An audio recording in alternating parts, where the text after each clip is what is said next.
Bueno, pues de vuelta, tras este final Made in Hollywood, hemos podido disfrutar.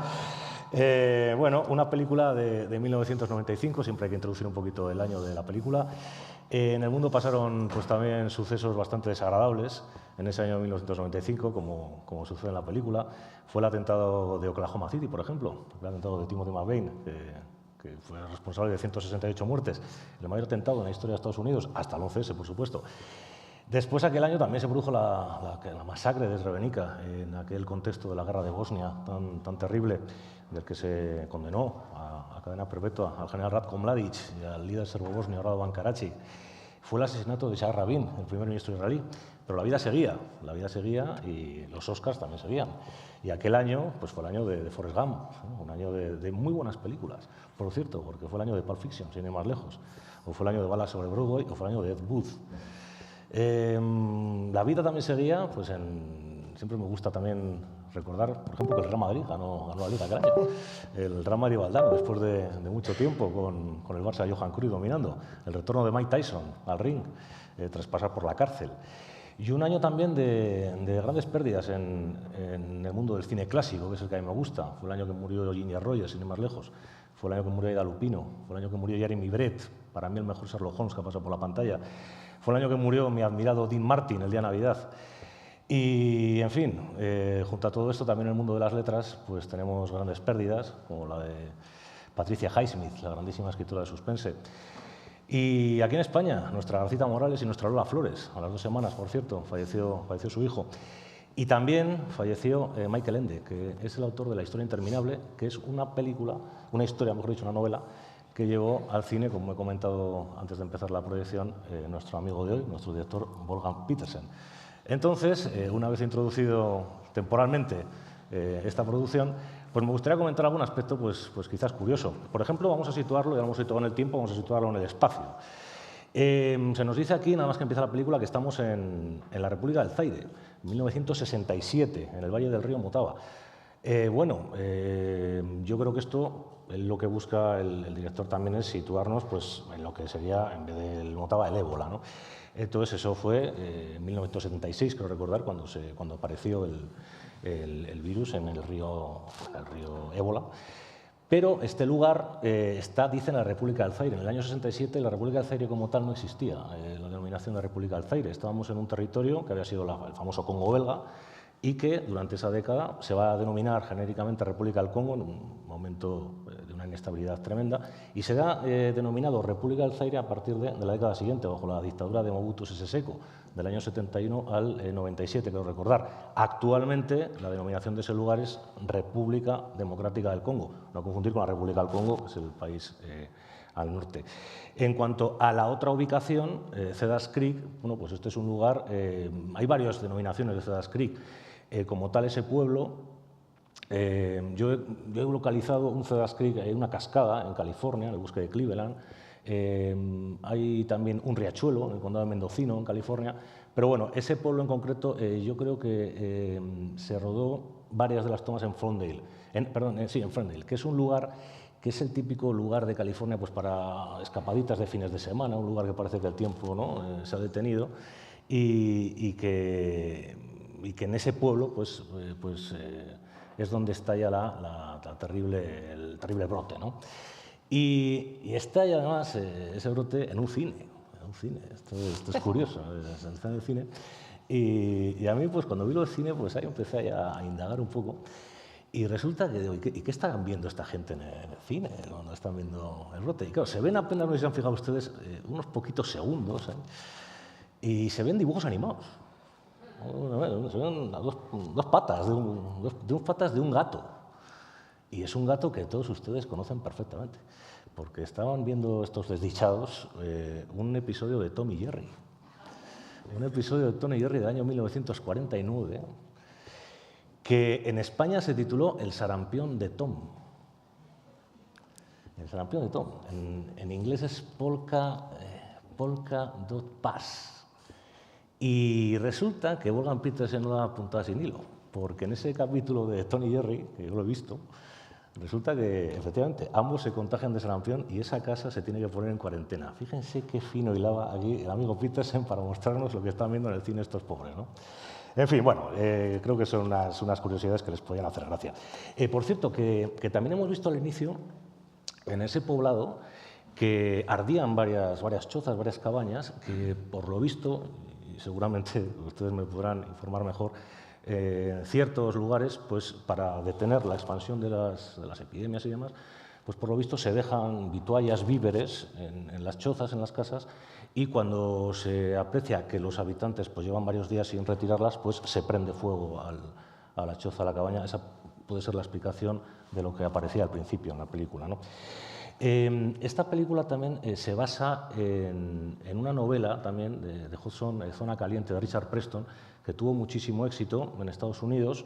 También se editó en España, la editó MC, también he visto una nueva edición en Salamandra. Y después ya con el éxito de la película se editó otra novela ya basada propiamente en la película, que la escribió Richard Tyne. Vamos con el gran protagonista de esta película, que es el mono. El mono, bueno, más bien la mona, porque es que esta mona es una mona muy conocida, ¿Y por qué es conocida? Pues bueno, para empezar se llama Katie la mona, y es una mona que ustedes la habrán visto 1000 veces en una serie muy popular, que es Friends. ¿No es Friends? Porque esta es la mona de Ross, el personaje de Friends. Bueno, pues es la misma. Y esta mona que es... todo esto, José Luis, cualquier parida que diga me corta usted porque seguramente me equivocaré, pero no tengo ni idea de animales, pero por lo visto es una mona capuchina. Sí, es un mono capuchino. Que no es de África, sino de Centro y Sudamérica. Exactamente, sí, es de Centro y Sudamérica y bueno, en este caso esta Betsy es una estrella de cine, igual que Dustin Hoffman, y la contratan para hacer la película, ¿no? Aunque totalmente, no tiene nada que ver con... que he hablado de ella antes que del resto del reparto. También quería decir que las escenas en que salen animales teóricamente sufriendo, enfermos, son robóticos, ¿no? Porque se cuidaba mucho el bienestar de los animales en esta película, ¿no? Lo digo porque en algún caso la gente puede dudar de esos animatrónicos que tienen un hiperrealismo, pero realmente ahí no existía el animal sufriendo, ¿no? Por lo que he podido ver de la producción. Se preocuparon mucho. Luego, la imagen del virus mutaba, por lo visto, es la misma imagen del ébola, la que aparece en el microscopio. Bueno, la película, por razones obvias, 25 años después, tuvo un éxito tremendo. En 2020 llegó a colarse entre las 10 más vistas en Netflix durante aquellos meses. Y bueno, alguna otra curiosidad, esa bomba que se arroja, esa bomba terrible, que se llama, tiene un nombre esa bomba, la Daisy Cutter. Es una bomba que se empezó a utilizar en la guerra de Vietnam para despejar grandes extensiones de terreno. Y bueno, en cuanto al espectacular reparto, y voy a intentar ser breve, tenemos, desde luego, que yo creo que es lo mejor de la película, un reparto de con 4 actores oscarizados, más uno que se le entregó ese Oscar honorífico cuando la Academia quiere, pues, recompensar injusticias, ¿no? Para empezar, pues Dustin Hoffman, que aquí en esta película Petersen buscaba un héroe que no tuviera ese aspecto de héroe clásico. Desde luego que Dustin Hoffman no tiene aspecto ni de lejos de héroe clásico. En la película, y se han fijado ustedes, hay veces que él mismo se burla, está con la niña, estas narizotas que tengo, ¿no? O cuando su mujer, para despistar a los soldados, dice, sí, es un tipo alto y fuerte, ¿no? Bueno, pues ese era el héroe que quería aquí Petersen, que además Hoffman en esta película, por lo visto, debía llevar siempre su gorra de plato reglamentaria. Él se negó porque decía que le sentaba mal, no se sentaba a gusto con ella, no sentía a gusto con ella, ¿no? Este proyecto, que antes de ofrecerse a la Warner lo tuvo en mente la 20th Century Fox, por lo visto iba a ser incluso hasta Robert Redford se pensó en que podía hacer este papel. Después se escribió ya expresamente para Harrison Ford y al final pues lo llevó la Warner con Dustin Hoffman y Petersen. Fíjense qué curioso que ese papel que se pensó para Harrison Ford pues lo llevó a la práctica Dustin Hoffman, ¿no? Y en Blade Runner ocurre al revés. Se pensó para Dustin Hoffman y fue Harrison Ford, ¿no? Bueno, entonces el caso es que también quería decirles que tenemos a otro oscarizado aquí, que es Morgan Freeman. Se lo llevó por Million Dollar Baby en el 2005. tenemos al gran Kevin Spacey, que yo, la verdad, creo que es de las mejores interpretaciones de esta película, que tuvo los Oscars. Ese mismo año, al año siguiente, lo ganó por Sospechosos Habituales, una película que a mí me apasiona, esa película, con esa interpretación espectacular del mal absoluto que era Kaiser Sosé, ¿no? Y después, 4 años más tarde, por American Beauty, Kevin Spacey. Y por ir abreviando, también tenemos a Cuba Gooding Jr., que también lo ganó el Oscar en el año 97.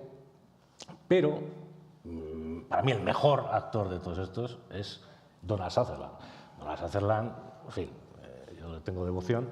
Se estaba ya en sus últimos años, le concedió un Oscar honorífico en 2017. Aquí va a estar siempre ahí en lucha, en pugna con Dale Dye, que es este coronel al que humilla, al que está ahí toda la película ahí con él, que se nota que no se puede ni ver. Y es curioso, porque en otra grandísima película, de unos pocos años antes, que es JFK, de Oliver Stone, ocurre al revés. Es Donald Sutherland el que es coronel y Dale Dye el que es general, ¿no? Y Petersen, ¿qué buscaba aquí? Pues buscaba un militar con aspecto duro. Su modelo fue Oliver North, que era este militar muy conocido en aquella época, el coronel Oliver North, que estaba implicado en el escándalo aquel de Irán-Contra, ¿no? Bueno, pues eso creyó encontrar en Donald Sutherland. Y por último, me gustaría unas pequeñas reflexiones de la película, brevemente. El inicio con esa frase del doctor Joshua Lederberg, que fue premio Nobel de Medicina en el año 58, acerca de que la amenaza más grave al dominio del hombre sobre la Tierra es el virus. Creo que todo eso es lo que sobrevuela toda la película, ese terror atávico por lo invisible, ese terror a que esto nos puede pasar y no podemos enfrentarnos con algo invisible. Creo que eso es una de las causas de los éxitos de este tipo de películas, nos confrontan con nuestros miedos más internos. Una película también que nos plantea dilemas morales. A mí el personaje de Donald Sutherland en esta película me parece interesantísimo, y esas cuestiones que se plantean, esa eterna cuestión de matar para salvar vidas, que él siempre lo deja sobrevolar ahí, mira lo que pasó en Hiroshima, mira, ¿no? En fin, yo esas películas de las que luego me gusta hablar. Y en fin, el final, bueno, el final. Yo eso pues me gustaría plantearles a ver qué opinan, ¿no? Porque esta película se le ha acusado de, perdone la expresión, de palomitera. En fin, pues esto de los helicópteros, llevar al paroxismo esta escena del amor en que él se despoja de la máscara. En fin, bueno, esto es el eterno debate de si el cine debe ser más crudo o más real, o si conviene imprimir este ritmo a las películas pues para entretenernos más y demás. Bueno, eso creo que cada uno tenemos nuestra opinión, y creo que ya me he excedido y paso la palabra a los doctores, que desde luego que tendrán cosas muchísimo más importantes que contarles de la temática de esta película. Muchas gracias. Muchas gracias, Luis.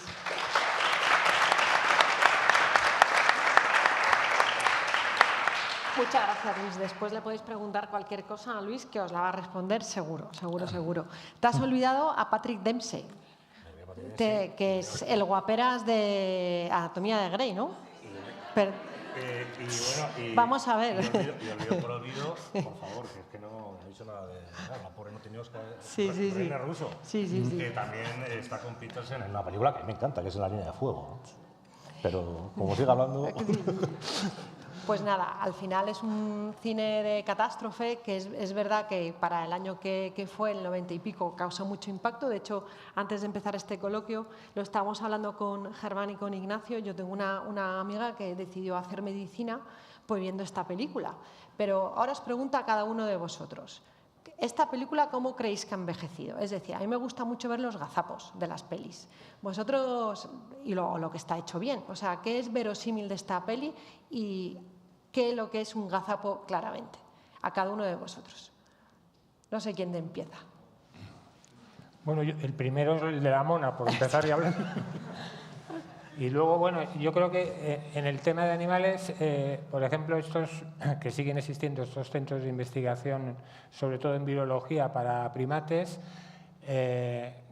con numerosos ejemplares, pues lo sigue habiendo, pero es cierto que ahora hay una política de bienestar de esto de reemplazarlos o hacer un refinamiento de ellos, reducir las poblaciones, y en algunas especies ya están prácticamente prohibidas en todo el mundo, como chimpancé. Pero también decir que, aunque ha pasado de moda, es cierto que los primates constituyen una gran ayuda para la medicina en general y para la virología en particular, porque digamos, sus receptores son muy similares a los nuestros por esa identidad casi del 99% en algunos casos de genética, ¿no? Y yo creo que ahí marca un paso. Una cosa que yo quería decir también, barriendo para casa en este caso, hablaba Luis Miguel de Hot Zone, que es esa novela en la que se basa, que está basada en un hecho real.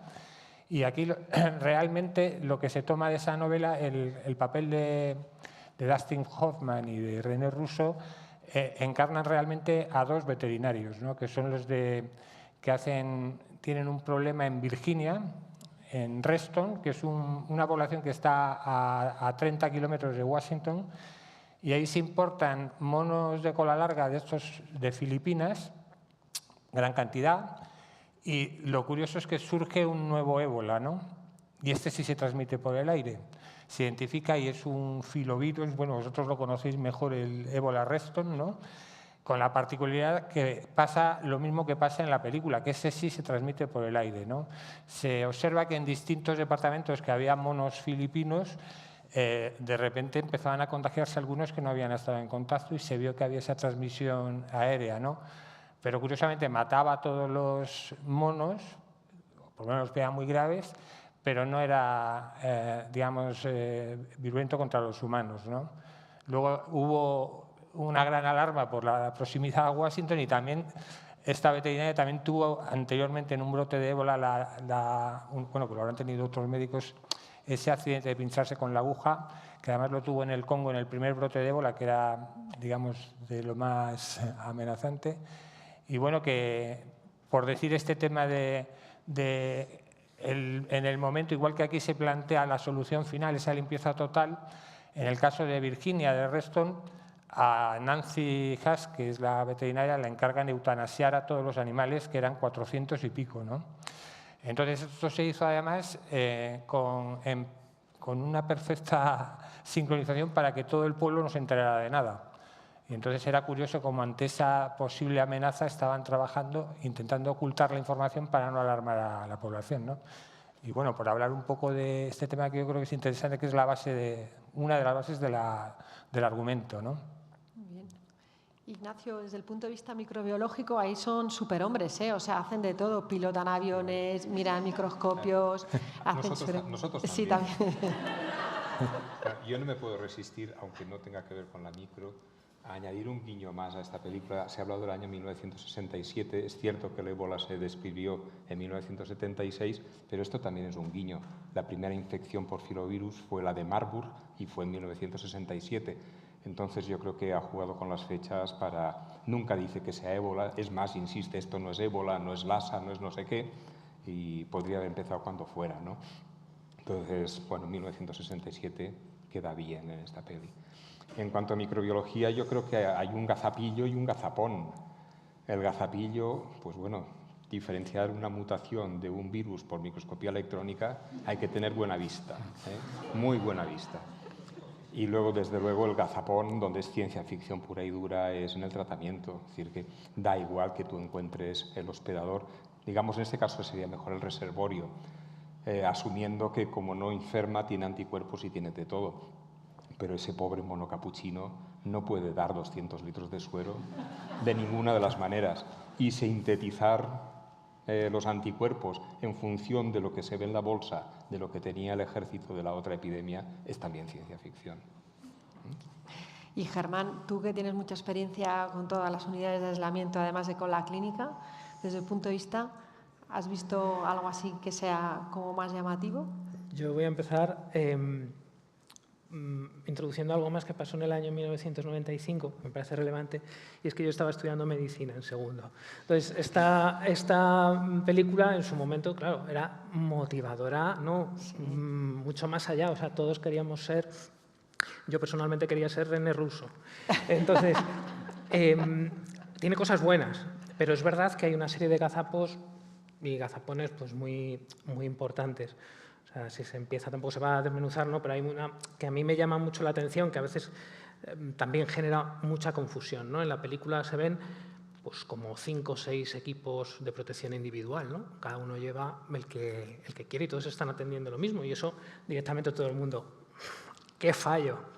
Vale, en principio no es un fallo, es decir, en la unidad de aislamiento de alto nivel llevamos diferentes equipos de protección individual. Y una de las cosas que se suele preguntar, ¿qué pasa? ¿Los buenos los ponéis los médicos y el que es de trapillo se lo pone el personal de enfermería y celadores? No. Hay una serie de equipos de protección individual que van a variar lógicamente en Estados Unidos, en España, en donde sea, pero que tienen unos niveles de riesgo, ¿vale? Entonces, ¿es posible lo que plantean en la película? Sí es posible. Lo que no debería ser posible es que caminen con ellos dentro del laboratorio, en la sala de espera de los familiares, salgan fuera, se montan en el coche, se quitan la capucha. Es decir, no. Y muchas razones hay para ello, no solamente el tiempo que se puede tener un equipo de protección individual puesto, sino algo que ha salido en la película, que es un acierto, pero que no lo mantienen en toda la película, y es que cuando están con el equipo de protección individual, ese que se conecta con una espiral roja, que es precisamente la que se rompe y tal, eso ocurre. Y eso es uno de los motivos por los que hay diferentes tipos de EPI, por eso no se sale a la calle con el mismo EPI, o sea, aparte de otras cosas, lógicamente. A la hora de retirarse, los muy graciosos en la primera escena, cuando están presentando los diferentes laboratorios, nivel 1, nivel 2, ya aparecen con mascarilla, y el que sale de allí se la quita cogiéndola de aquí. Es justo exactamente por donde está todo, es decir, lo que se quería proteger se lo lleva a la mano y luego ya lo podrá extender. Cuando se quitan, Dios mío, me he pinchado, ya se quita el traje de cualquier forma, eso no es así. Es decir, si hay un accidente biológico, hay que retirárselo de la misma forma en la que, digamos, está protocolizado, precisamente para si no ha habido ese incidente de traspasar el equipo de protección individual, efectivamente no se produzca un contagio después por las prisas de quitárselo. Solamente en el tema de los equipos de protección individual llama también la atención, van con guantes de nitrilo. Los guantes de nitrilo en clínica no se utilizan, entre otras cosas, porque no se puede hacer prácticamente nada. Vamos, yo por lo menos soy incapaz de hacer nada, ¿no? Entonces, bueno, solamente en el aspecto de equipos de protección individual ya hay mucho de lo que decir, pero yo digo, es motivador. Después de bastantes años que la vi, habiendo pasado, digamos, un poco por la experiencia, bueno, pues se pueden ver los aciertos y se pueden ver, digamos, también pues cosas que dices, uy, pues esto no me había fijado. Hay que tener en cuenta también que, como insisten en la película, no es ébola, es otra cosa. Entonces, esa otra cosa puede venir. Bueno, hemos tenido el COVID hace poco, es decir, estas situaciones de carreras, de no tener EPIs y que cada uno se pone el que quiere, el de tomar decisiones drásticas y todo eso, por lo menos en la mente de las personas está. Luego otra cosa es que se ponga en marcha, ¿no? Pero vamos, así grosso modo, un poquillo, solamente fijándome en los equipos de protección individual es lo que se puede plantear. Pero vamos, hay otras cosas, evidentemente, en el diagnóstico clínico no se hace por microscopía electrónica, ya lo he comentado, es decir, el ejército de los Estados Unidos a lo mejor, el ejército español no, lo hacen con las mismas porque yo estaba allí, no, o sea, se hace exactamente igual, ¿no? Entonces, bueno, lo del tratamiento, aparte de que lo del mono, pobrecillo, lo van a chupar ahí más que nada para todo el pueblo, el poner anticuerpos de otra especie al ser humano, nosotros cuando pusimos el ZMapp, que ese estaba humanizado, tuvo sus problemas, y de hecho lo publicamos, está en un Lancet, pues un síndrome de estrés respiratorio secundario a la administración de los anticuerpos. O sea, que esto de sacar el mono y directamente ponérselo, no sé si os habéis dado cuenta que el tiempo que había de elaboración desde que llegan con la mona hasta que se lo ponen son 3 horas. No, o sea, no. Entonces, bueno, todo ese tipo de cosas se tarda mucho en conseguir los medicamentos. Bueno, en cualquier caso, este tipo de pelis, así un poco de catástrofes, también son instructivas porque, bueno, nos hacen una cierta idea sobre lo que pueda pasar, ¿no? Nos hace como un poco partícipes y, bueno, fíjate lo que ha pasado después, con lo cual vamos aprendiendo cosas, a pesar de los gazapos, que evidentemente aquí tienen licencia cinematográfica bastante. Yo, para no hablar yo más, os pasamos el micrófono. ¿Quién tiene alguna pregunta? Vamos, sin miedo. Muy bien. Miguel. ¿Qué hay? Una pregunta, vamos a ver, que venga una enfermedad así a nuestro hospital es poco probable a corto plazo, pero una fiebre hemorrágica sí puede venir fácilmente. La pregunta es, ¿estamos suficientemente entrenados y preparados para manejar un caso de fiebre hemorrágica que venga a cualquier hospital o no? Vale. A ver, preparados para fiebres hemorrágicas. En el año 2014, que se hablaba, bueno, en su momento tuvimos los casos de ébola y había precisamente mucha discusión de ¿estamos preparados, no estamos preparados? Eso fue una discusión muy larga. No me voy a meter ahora en el año 2014, vamos al año 2020 y tenemos el COVID-19. ¿Estamos preparados, no estamos preparados? ¿Qué es la preparación? Preparación, lo primero es saber que eso puede ocurrir. De hecho, en el ejército, yo soy civil, pero en el ejército lo que dicen es que hay que estar preparado para lo impensable. Es decir, no, eso no va a pasar. Pues pasa. Entonces, lo primero es tener conciencia de eso. ¿De eso se tiene conciencia? Yo creo que se va teniendo cada vez más y a raíz del COVID lo tenemos cercano, luego se olvidará, pero lo inmediato es que sí. Por lo menos esa conciencia hay. Segundo, hay programas ahora mismo, a día de hoy, en el que se contemplen lo que tú comentabas de fiebres hemorrágicas. Sí, porque a día de hoy tenemos en España la fiebre hemorrágica Crimea-Congo. Entonces, ¿pueden llegar de otros sitios? Sí, pero centrándonos en fiebre hemorrágica Crimea-Congo, digamos, sobre eso hay estudios de cuál es la extensión, el vector que lo transmite, digamos, la zona en la que se distribuye, dónde puede, digamos, extenderse, y a partir de ahí hay una serie de alertas. Luego ya depende en los hospitales, pero efectivamente yo creo que a día de hoy todo el mundo conoce que esa, o por lo menos en los servicios de urgencias conocen que esa eventualidad puede llegar, por lo menos en el mío cuando llegan, simplemente por el hecho de que tengo una garrapata, ya aunque no tenga síntomas, nos avisan. Digo, bueno, vale, yo bajo aquí, pero o sea, ahora mismo no tiene síntomas y tal. Entonces, ¿están preparados en ese sentido de conocimiento de que existe y de que en España tenemos y de que ha habido en otras ocasiones? La respuesta es que sí. Si hablamos ya de preparación en cuanto tenemos material suficiente y esas cosas, claro, esta película se llama Outbreak, o sea, es un brote. Ya tuvimos en un COVID que, bueno, pues acabó, digamos, con los recursos iniciales que había. Claro, aquí los casos que hemos tenido de ébola importados, pues claro, han sido pues 2+1, ¿no? Hemos tenido, entonces los medios, digamos, había. Ahora, para que haya un brote, hombre, te puedo decir que en el Hospital Gómez Ulla se encargaron 3.000 EPIs para, pues bueno, para la eventualidad de las fiebres hemorrágicas, teniendo en cuenta caducidades, el número de EPIs que se tienen que poner por turno, todo ese tipo de cosas. Entonces, ¿hay centros que sí están preparados? Sí, de hecho existe una red de unidades de aislamiento de alto nivel en España, ¿vale? En las cuales en Madrid además tenemos 2, el Carlos III, digamos, por la parte de la Comunidad de Madrid, y en el caso del Gómez Ulla damos apoyo, por así decirlo, si estuviera llena, son 2 camas las que tienen el Carlos III, si por así decirlo tuvieran más casos, tuvieran 3, y también de comunidades autónomas que no tienen esa red de hospitales con unidades de aislamiento de alto nivel. Entonces, hay también una serie de reservas de medicamentos, ¿de acuerdo? Es decir, que además las tenemos centralizadas en principio nosotros, por ejemplo, Favipiravir, o hemos tenido algún otro fármacos, los hemos tenido. Tenemos comunicación, por ejemplo, con algún caso de fiebre hemorrágica Crimea-Congo para ver el tema de los sueros, efectivamente, que los hay, no están comercializados, pero para poder pedirlos. Entonces, esa red existe. No sé si con eso contesta tu pregunta.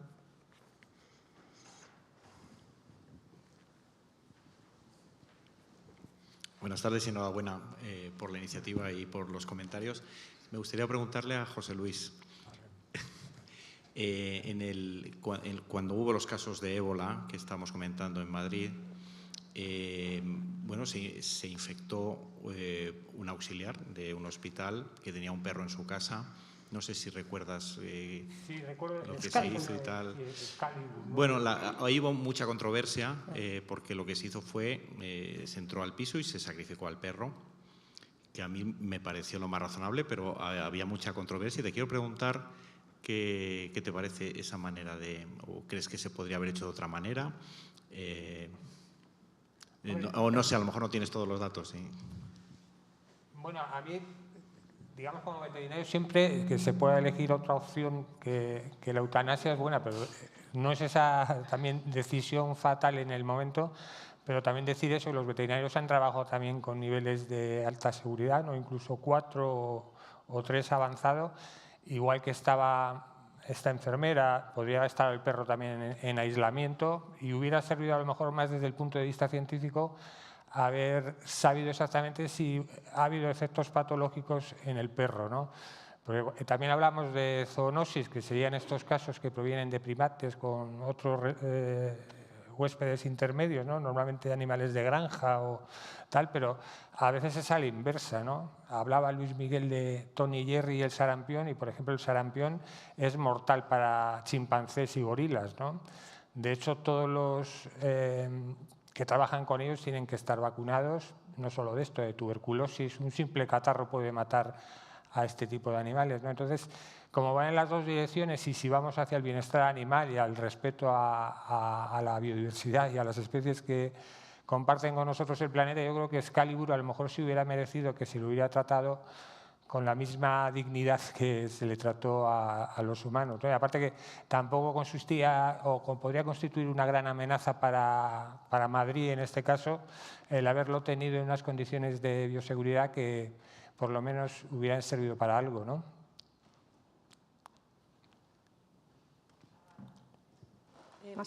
¿Más preguntas? ¿Qué centros hay en Madrid o en España para la investigación precisamente o que conserven estas medidas de bioseguridad? Ahora que bueno, para sí, aquí en zoonosis emergentes está Visabet, que depende de la Universidad Complutense, que llegan creo a un nivel de bioseguridad 3 y trabajan con virus importantes. También hay un centro que depende del CSIC en Valdeolmos, el CISA, que tiene hasta nivel 4, yo creo, que casi, le falta un poquito, pero también es verdad que fue la instalación de este centro fue publicitado como sí, 4, pero es un 3+. Exacto. 3 avanzado, 3+, pero que fue incluso anterior a los que se disponen en hospitales de humana, o sea que también fueron pioneros los veterinarios en esto, porque bueno, el hecho de esas enfermedades víricas que se puedan transmitir vienen también siendo estudiadas por veterinarios desde hace muchísimo tiempo, ¿no? También habla que en esta película, o ahora está muy de moda hablar de esto, una sola salud, ¿no? o One Health, y que realmente es la base de todo esto, ¿no? O sea, aquí hay lo que, bueno, vosotros mejor, esta interfaz en que se junta el medio ambiente, los animales y el hombre, ¿no? Es donde a través normalmente asociada a la intervención humana, hay una pérdida de hábitat, que es la que rompe una barrera a esas especies que no tienen más remedio que aproximarse a las zonas invadidas por la agricultura. De ahí pasan a animales de granja y de ahí pueden pasar a los humanos, ¿no? Entonces, en esa coincidencia también los veterinarios están continuamente saneando, ¿no? Tenemos el caso ahora tanto de la gripe aviar, ¿no? como de la peste porcina, aunque la peste porcina no se considera zoonosis, pero aún así los veterinarios siguen el mismo criterio, ¿no? que es la del confinamiento, y en esos casos muchas veces el sacrificio como única medida para evitar que se expanda, ¿no? Y sobre todo saltan las noticias cuando pasan una cosa de estas, pero que lo mejor que puedan hacer los veterinarios, se dice que cuando mejor hacen su trabajo es cuando no pasa nada, pero es que están todos los días vigilando esto, ¿no? Como los que vigilan a los jabalíes, a las aves, que son especies centinela donde podemos rastrear virus posiblemente que tengan un posible salto de especie, ¿no? En esa labor callada de biólogos veterinarios es donde está el secreto de contener los posibles brotes, ¿no? Creo que ahí hay una buena convivencia entre muchas ramas de la ciencia que antes estaban muy separadas, pero que ahora realmente ya hay másteres incluso de One Health, ¿no? Y hay cursos y en que participan todas estas ciencias sanitarias fundamentalmente o biológicas, ¿no? ¿Preguntas? Mira, ahí.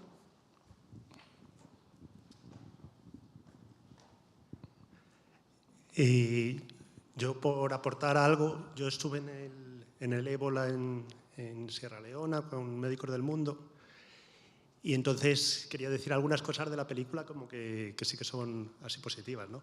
Primero es que estos brotes con tanta mortalidad, ¿no? y la película lo refleja bien, pues cuando aparecen en un poblado, epidemiológicamente en un poblado así aislado, pues como se muere toda la población no pasa nada, ¿no? En Sierra Leona, sin embargo, en el brote que hubo en África del Oeste, pues el problema es que llegó a ciudades muy pobladas, ¿no? Y entonces ya se extendió y ya fue toda la gran epidemia que ocurrió, ¿no? Y luego otras cosas así como más antropológicas, ¿no? Por una parte, al principio se señala esto de que sí era un castigo divino, ¿no? En Sierra Leona igual mucha gente creía que era un castigo divino, otras personas creían que era algo que habíamos traído los blancos, ¿no? Que queríamos quedarnos ahí con todo. Además, ahí había como mucho comercio, ¿no? Es una zona de diamantes y tal, y entonces, pues bueno, se atribuía también a eso.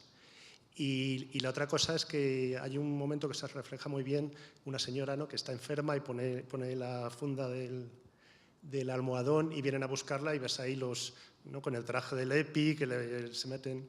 Pues eso mismo ocurría también allí, ¿no? Que cuando alguien estaba enfermo iban con el EPI, quemaban todas las pertenencias que tenía y se llevaban a la persona, y al principio los centros de tratamiento de ébola eran muy cerrados, ¿no? Y se los llevaban ahí y desaparecían. Y ni siquiera dejaban a los familiares luego ver el cadáver, ¿no? Entonces había mucho miedo y la gente, cuando empezaba a encontrarse enferma, pues no iba a los centros, sino que se iba a la selva a esconderse, ¿no?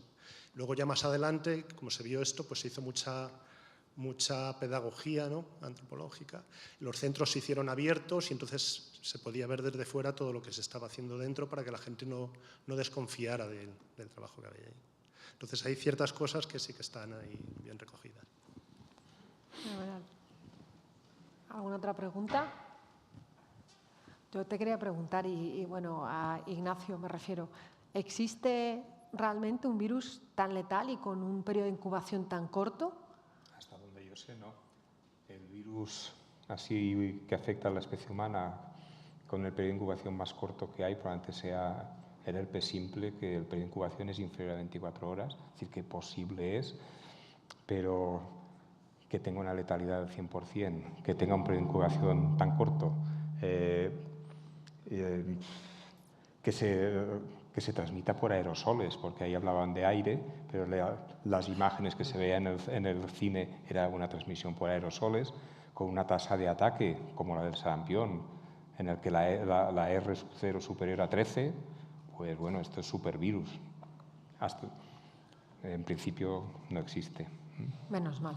Menos mal. Me diría algo más, que si llega a existir en algún momento, lo que no va a haber es inmediatamente, de hacer un fracaso a lo mejor multiorgánico, poner el suero y que en unas horas se haya recuperado. Es decir, el daño en los órganos, no, pero es en serio, o sea, el daño en los órganos luego se tiene que recuperar. Es decir, no puede ser, vamos, es que aquí era tanto la protagonista como la mona, o sea, el otro mono que había, que también fue inmediato.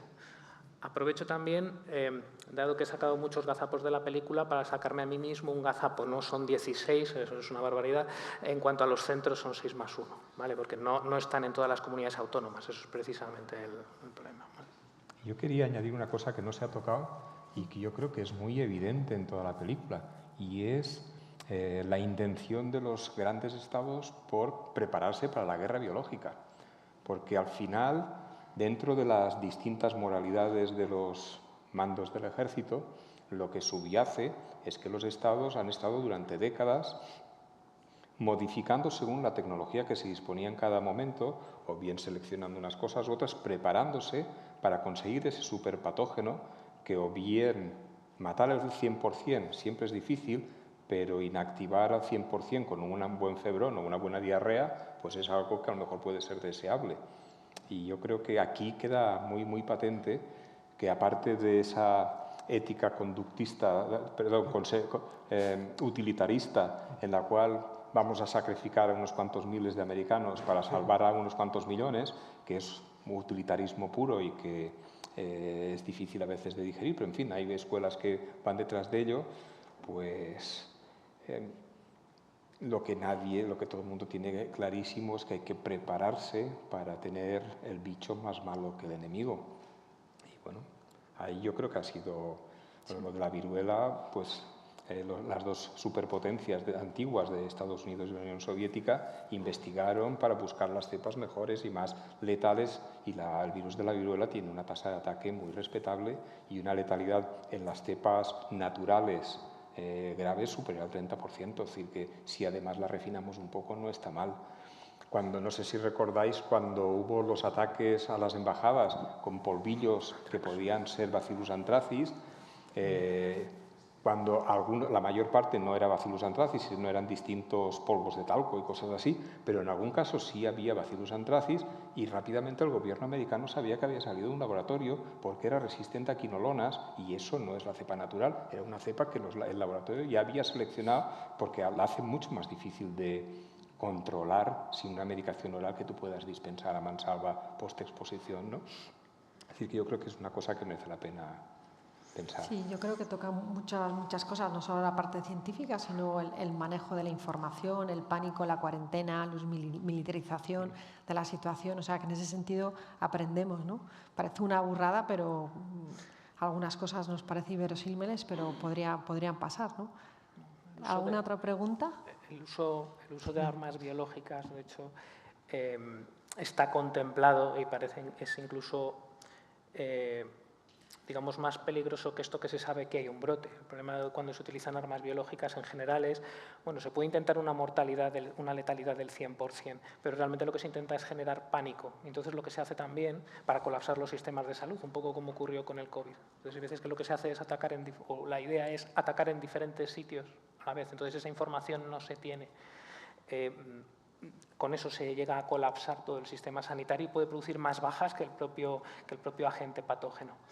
De hecho, los EPIs que utilizan en la selva en 1967, según la película, contemplan esa posibilidad de que no sea, por así decirlo, un agente biológico solo lo que está matando a las personas que están viviendo allí, sino que sea también probablemente un agente químico, porque los equipos de protección individual que llevan, muchos de ellos tienen características de químicos, ese tipo de respiradores que tienen con filtro y tal, están más orientados hacia lo que son las amenazas por químicos que no por la amenaza biológica. Es decir, ahí lo contemplan y realmente lo que tiene mayor poder, por así decirlo, de protección, en este caso serían los equipos de protección individual de los químicos, con los problemas que tienen también para su manejo y para llevarlos, el tiempo, todo.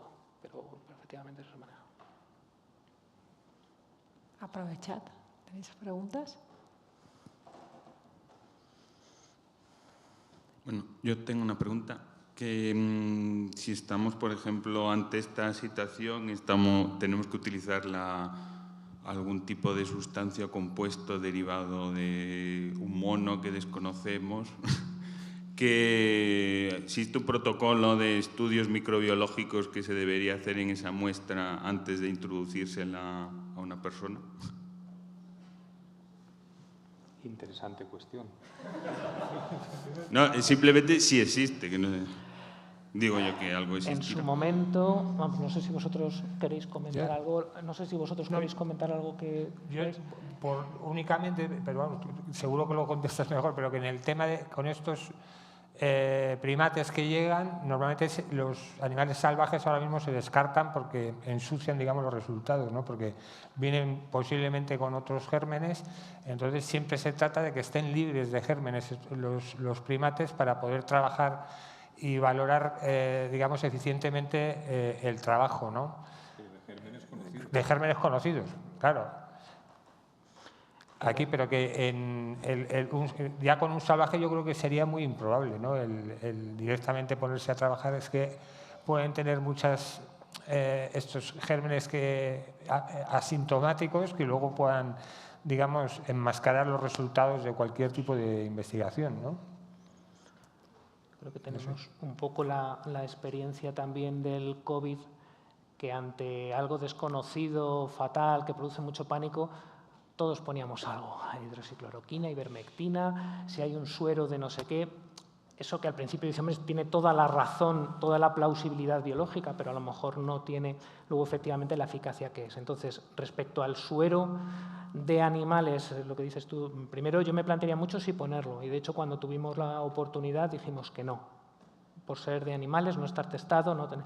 Segundo, enfermedades que se puedan transmitir, habría que ver efectivamente, como dicen, las conocidas, las desconocidas, pues ya las veríamos en su momento. Si lo hemos hecho cuando se intentó obtener suero de donante de ébola de personas que lo habían superado, porque nosotros habíamos tenido contacto con alguna persona que lo había pasado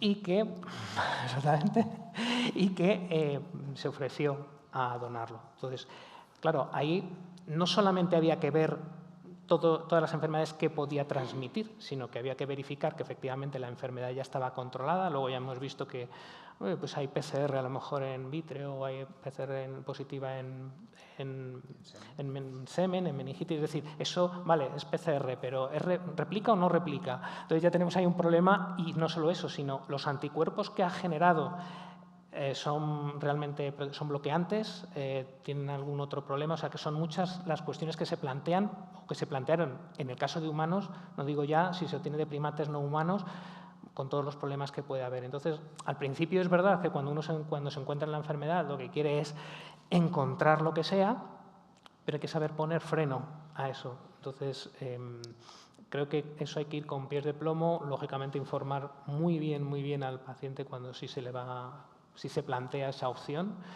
explicarlo muy bien para que no se entienda como una coacción o como todo eso hay que organizarlo y eso es bastante complicado. Pero vamos, a lo que tú decías de test que hay que hacer, en el suero de donante humano se hacen toda la batería habitual, VIH, hepatitis tal. Si proviene de animales habría que ver efectivamente, pues a lo mejor el virus B, no sé si habría que plantearlo el virus B del mono, no el de hepatitis B, sino el virus B, que causa patología también en humanos. Entonces, bueno, habría que planteárselo en ese momento probablemente. Yo un poco siguiendo la línea que decías antes, Ignacio, sobre más allá de la acción de eliminar para salvar, pero hay otra cosa que se plantea en la película que es la de contener el pueblo. Más allá de la decisión final de querer eliminarlo, es como cerrarlo y aquí no, ni puedes entrar ni puedes salir. El brote de ébola de 2013-14 yo creo que tuvo entre 20 y pico, 30.000 casos y el previo más numeroso habían sido un poco más de 400 de la cepa Zaire. Y leyendo entonces algunos textos, creo que un poco se explicaba en zonas muy remotas de la selva del actual Congo, cuando se producían estos brotes y se identificaba, lo que se hacía era contener a ese pueblo. No sé si alguno conoce si eso sigue siendo parte de la decisión, cómo se gestiona o cómo se asume una situación de esa complejidad, ¿no? Porque no hay una situación activa, pero es verdad que ante la ausencia de tratamiento lo que haces es cerrar el pueblo y esperar a ver, entre comillas, la tasa de letalidad que llegaba al ser de la cepa Zaire en torno al 70-80%. No sé si alguien tiene algún... Lo que pasa es que, afortunadamente, lo hemos aprendido sucesivamente, la contagiosidad del virus ébola es mucho menor de lo que se creía al principio. De cuando estudiábamos nosotros los filovirus a lo que se sabe en el siglo XXI, la tasa de contagio y la R famosa de cuánto...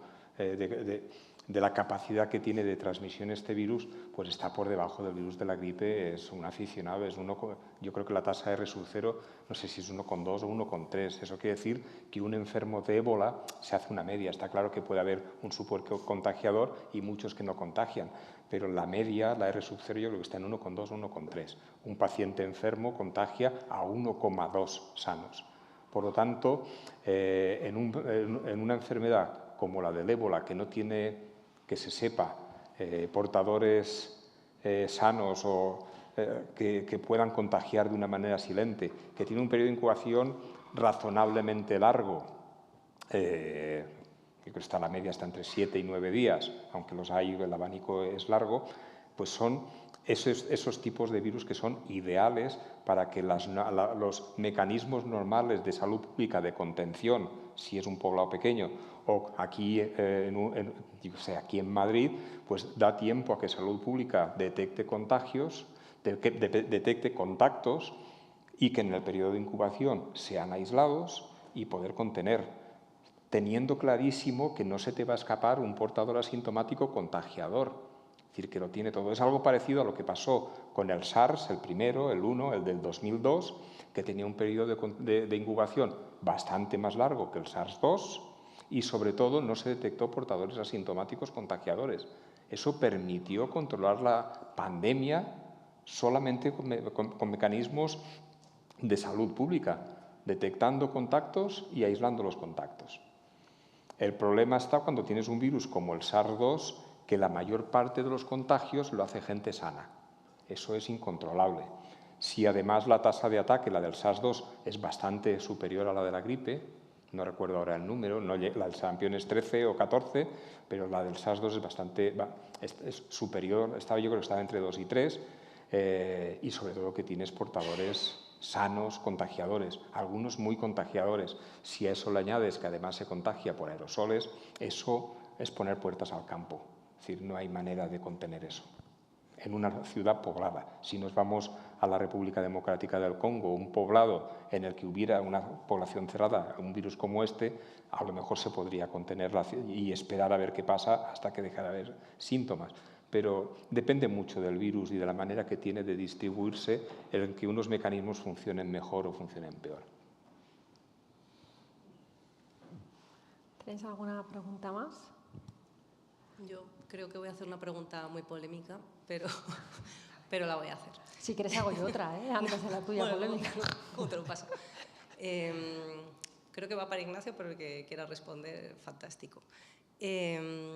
Apuntabas la idea de que se investiga, ¿no? Y muchos laboratorios están desarrollando armas biológicas, y respecto a la hipótesis de que el COVID haya podido ser generado en un laboratorio y su rápida propagación mundial, ¿tú piensas que eso pudo haber sido así? ¿Intencionado? Poder ser, todo puede ser, ¿no? Pero yo lo considero muy improbable. Muy improbable porque hay muchos centinelas, que son los que no son mis aliados, que tienen una tecnología parecida a la mía, y las manipulaciones en el ácido nucleico, incluso las más novedosas, dejan huella, dejan firma.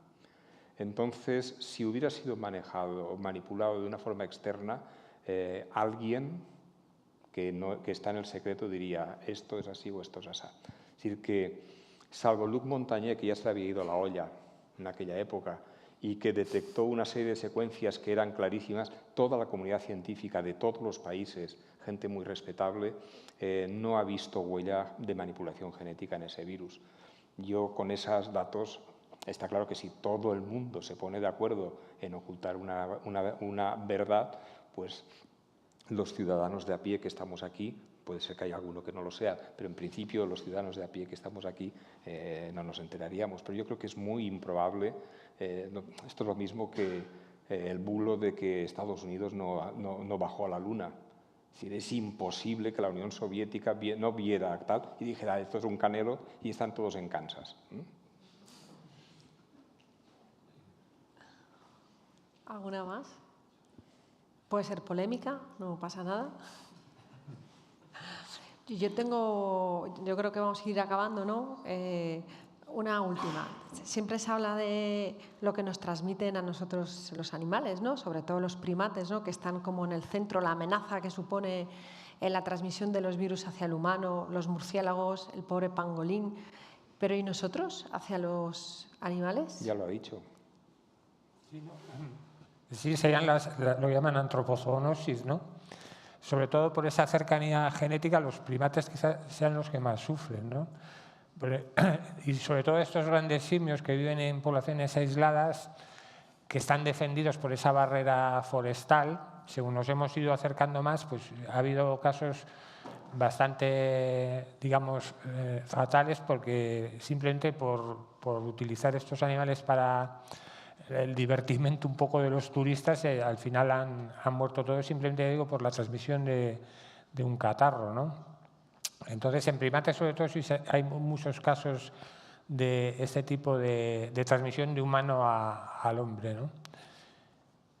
Muy bien. Pues, ¿no tenéis alguna pregunta más? Nada, yo agradecer a los cuatro que estáis aquí, agradeceros a vosotros que habéis llegado de parte de todos los que organizamos este ciclo. Invitaros a la próxima peli, que creo que es 25 de febrero, miércoles, que es La ciudad de la alegría, que versa alrededor de la lepra, que habrá también invitados. Y después mirar también las redes sociales del máster, que tiene mogollón, está en X, Instagram, tiene el canal de YouTube, bueno, una barbaridad. Daremos la información y también inscribiros con vuestro correo, porque al final de este ciclo, que esperamos que tengamos un segundo ciclo, vamos a hacer un sorteo, pues algo relacionado con el cine, un bono regalo para acudir al cine, que es lo que nos gusta, además de la ciencia. Muchas gracias. Gracias. Eres una enciclopedia andante. Sí, sí, sí. ¡Joder, tío! ¿Cuántos datos?